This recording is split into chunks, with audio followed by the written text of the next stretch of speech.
What's the essential characteristic of wisdom? The accurate, discerning, appreciation, not appreciation in the sense of enjoying or liking, but apperception, like the ability to perceive clearly the nature of phenomena.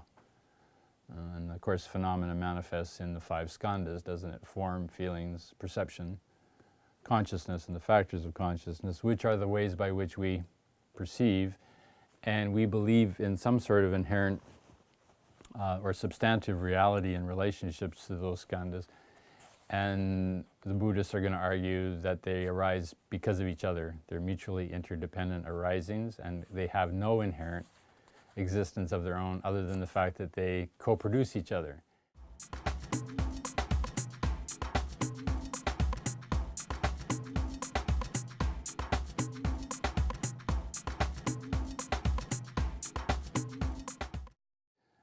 Devoid of any entity. Well, entity means what? Entity means like a permanently existing thing that's there. It exists in its own right. It's permanent and it doesn't change. That's what like a rock. Even a rock, of course, is in a process of change.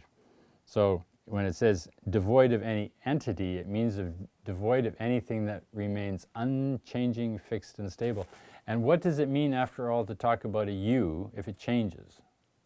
Are you the you at breakfast, or are you the you at supper? And the only thing that makes you think that the you at breakfast is the same as the you at supper is an illusory labeling called the aggregates of the morning and the aggregates of the evening as being the same thing.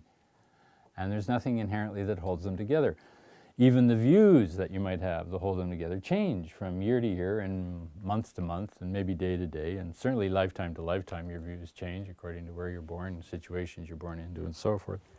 Right? So if you examine this very closely, you'll find that it's not there. Yet, and this is where your fault lies, or where the fault lies, is that you act as if they are.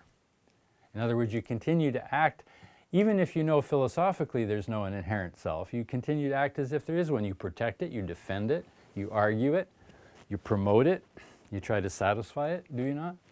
And in the process, even though you may know it theoretically or philosophically, you continue to act as if there is one, which is why you get into states of suffering. All your things are going to end in misery. Not because they're miserable inherently, but simply miserable because you're building an illusion. You're building a story, and that story is going to come crashing down, as all stories do. This is not like you're doomed to hell argument. This is you're already in hell. Right? And the hell that you're already in is the illusions that you hold about reality that are not substantiative and not being able to held up, which are going to eventually come back and kick you in the rear. Which is why so many old people are bitter.